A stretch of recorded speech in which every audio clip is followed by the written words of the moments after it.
WBXO Classic Rock Redefined on the Pat Show. A great honor on our rock and roll phone.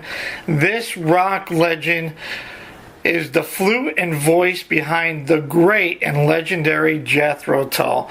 With 30-odd albums to their credit, sales totaling more than 60 million worldwide, the amazing rock legend Lord Ian Anderson continues to rock the world, and this year 2018 celebrating the 50th anniversary of Jethro Tull and still going strong. 50th anniversary tour kicks off this Thursday in Munich, Germany, and Ian and the guys will be heading in the States in late August and September. Ian, welcome and thank you so much for your time today. Such an honor. Well, nice to talk to you too. In fact, we did start back at the end of January this year doing the 50th anniversary tours around various countries, and we've already completed 2 tours in the USA and Canada. So back for our 3rd tour later in September. I think we reach your part of the world. But yes, we've been doing quite a few of these already, and at this point, I think everybody knows more or less what it is we're going to play next.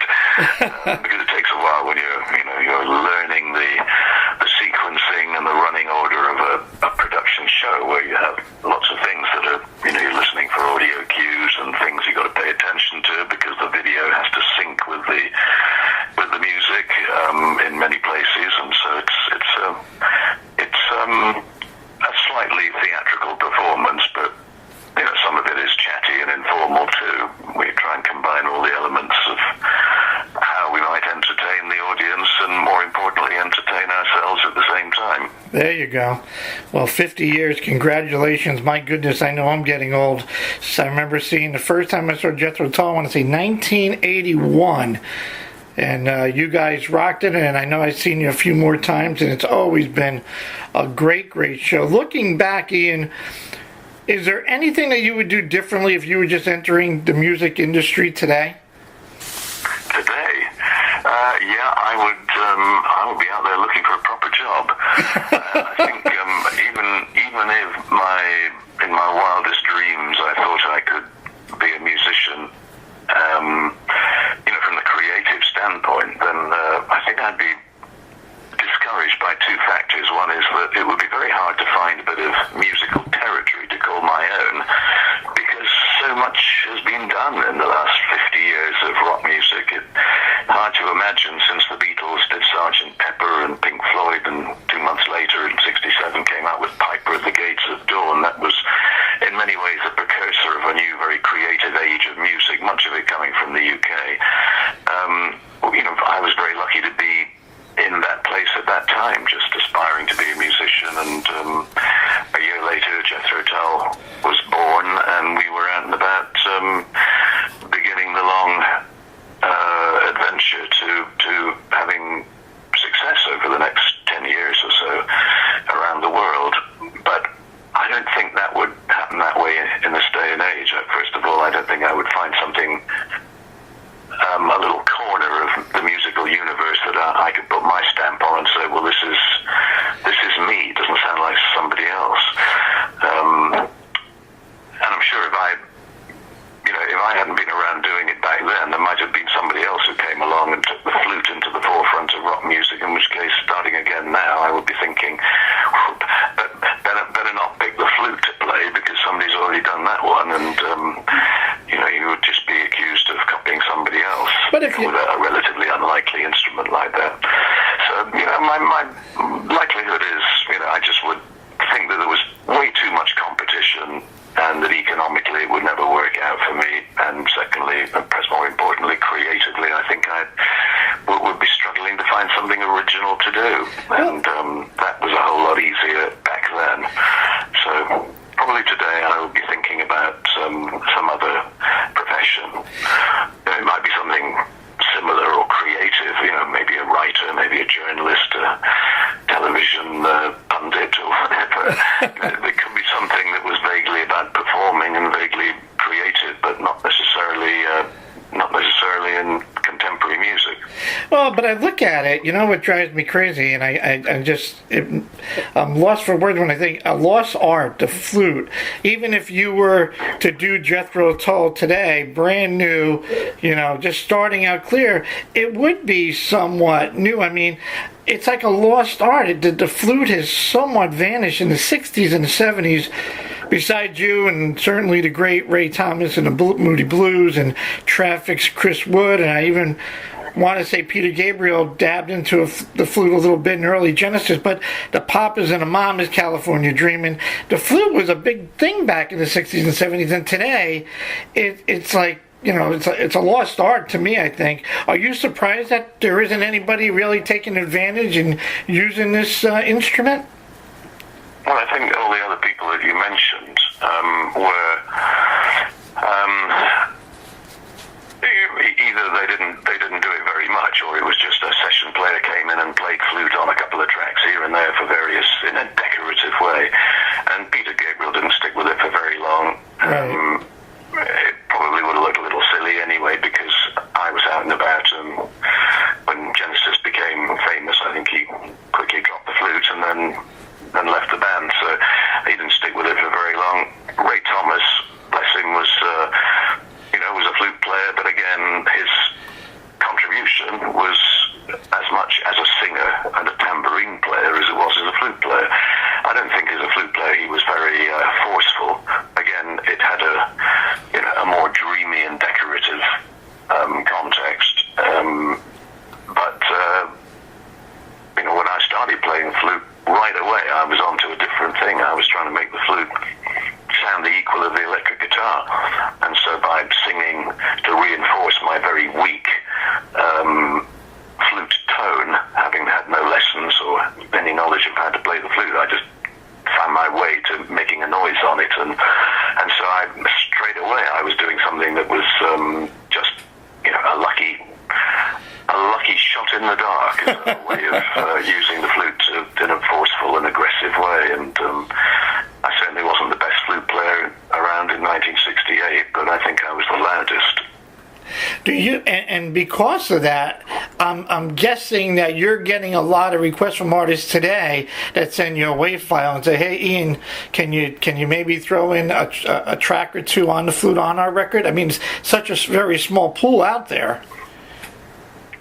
Well, I suppose 3 or 4 times a year I do contribute to somebody else's record, and quite often there are people you've never heard of because they ask me, and I'm kind enough to do it just because I like their music or want to help out. Sometimes there are people that you have heard of, and I think later this year, you'll hear quite a lengthy track from John Anderson on his new solo album, John Anderson of Yes, who are also celebrating their 50th anniversary right now. And so I'm on a track of John's that I believe is going to be released later in the year. And Captain Kirk, he asked me to play on an album of Christmas songs that he's releasing. Wow. Shatner, he's got a spoken word Christmas album coming out. I played on a track for him. 2 or 3 other things this year that I've done for other people. Hugh Cornwell of the Stranglers, I've done a couple of tracks for him.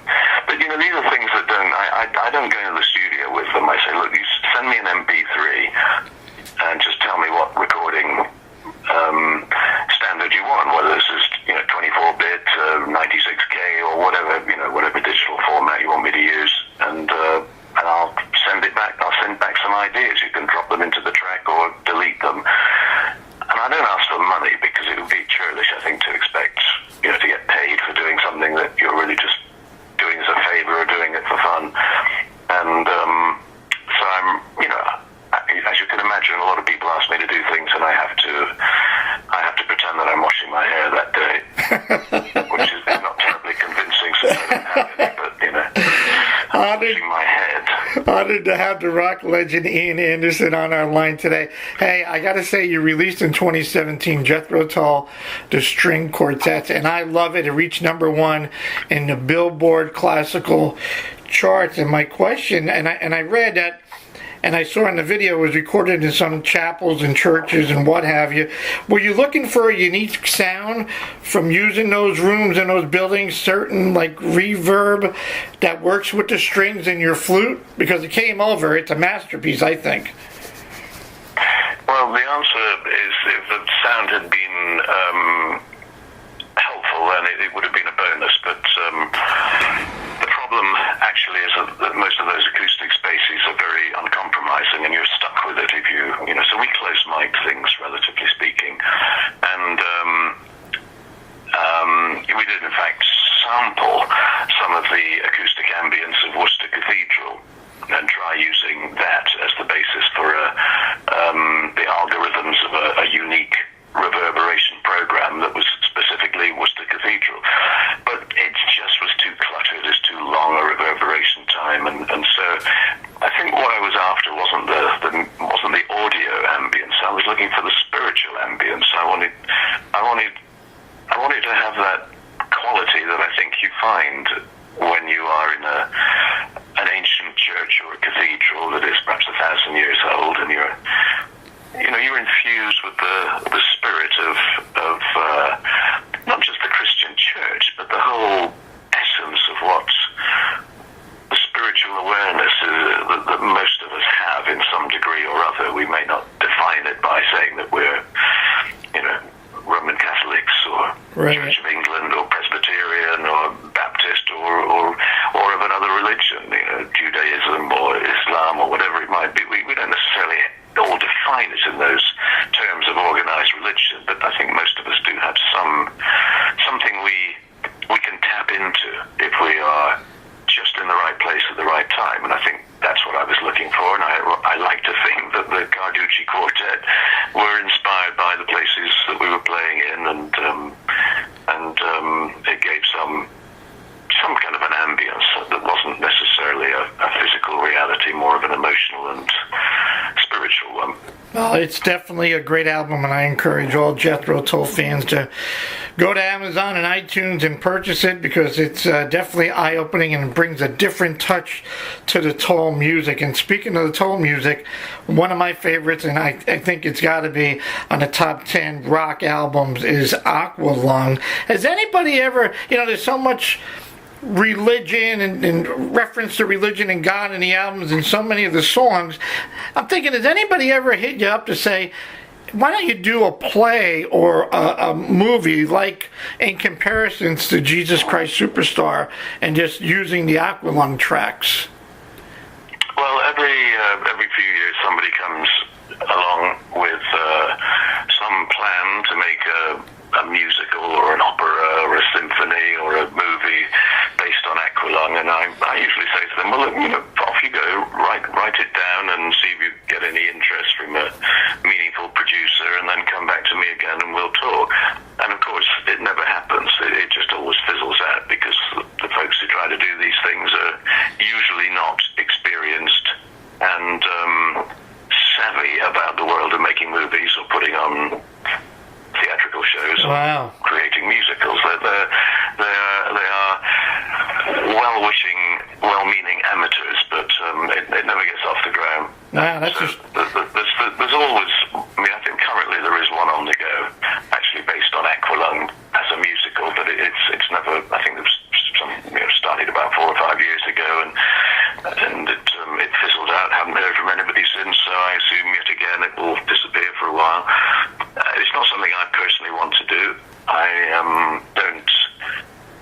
I feel that music for me is music that I've been involved with so long, and many of the songs on that album, are pieces that will be chosen from to play live on stage in concerts. So my engagement with that music is still on a nightly basis. No, I don't really feel the need to try and interpret it in some different way. But if somebody else wants to have a go, then be my guest. I just think it would be... As long as you pay your royalties.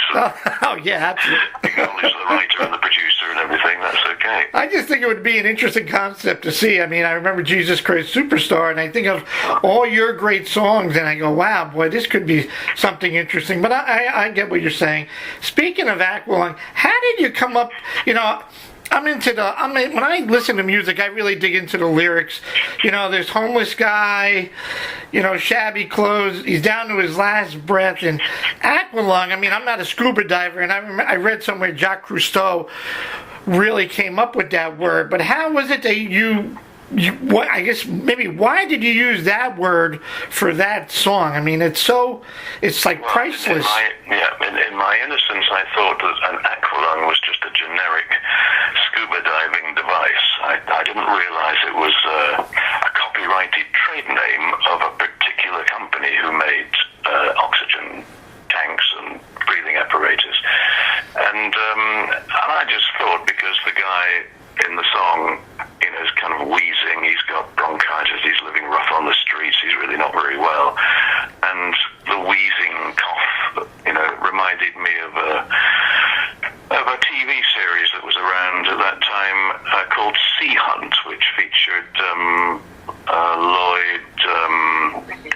Lloyd Bridges, the father of Jeff Bridges. Okay. And he played a character called Mike Nelson, a Navy scuba diver, and of course lots of underwater scenes where you heard his rather rattly breath as he breathed through his oxygen tank. And so I thought that maybe the fellow homeless folks in the community of homeless people living under a bridge in South London might give this guy a nickname and call him Aqualung. And so that's how the name and the title track came about. But it was unfortunately nearly scuppered because the Aqualung Corporation of North America decided that they didn't like that very much and wanted to sue us for some impossible amount of money. And of course we'd already recorded and released the album by then, and it's a bit late to take it back, as doubtless the record company's lawyers pointed out. And we also said, well, the thing is, we just checked your last couple of years of published profit figures, and we think you need the publicity. So they piped down, and I think they were probably grateful for the upside of it, being that it did draw attention to a company who were perhaps no longer the market leaders in scuba diving equipment. Wow, what a story! I got to get off the phone with you. Let me wrap up by asking you one more. Locomotive Breath. I've been arguing with my buddy. We're trying to figure out what the real meaning is behind this song. Some people say Charlie is a slang for cocaine. This is an addiction. This guy is just, everything's falling apart. The train can't go off the track. And then other people bring in the religion end of it, that, the story of Genesis. So I said, I got to ask him. What was the actual... Well, it's a very simple one. It's about population growth and the runaway train of planetary growth and limited resources, and that we're on this runaway train. Charlie, whoever Charlie might be, I don't know. The song doesn't define. Maybe it's God. Maybe it's a co-engineer who stole the regulator handle and threw it at the train, and it's hurtling on. No one can stop it. No one can slow it down. It's a metaphor for where we are, where we were back in 1971, and where we are even more so today. Yeah. Especially in an age where climate change deniers, like your elected president, are steering us ever more on a course which is going to be one inevitably where we end up with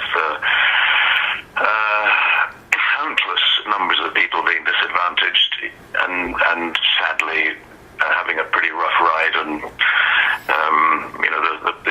the aspects of providing food for a planetary population of the 13 billion, which is the upper limit proposed by the United Nations climate and population organizations.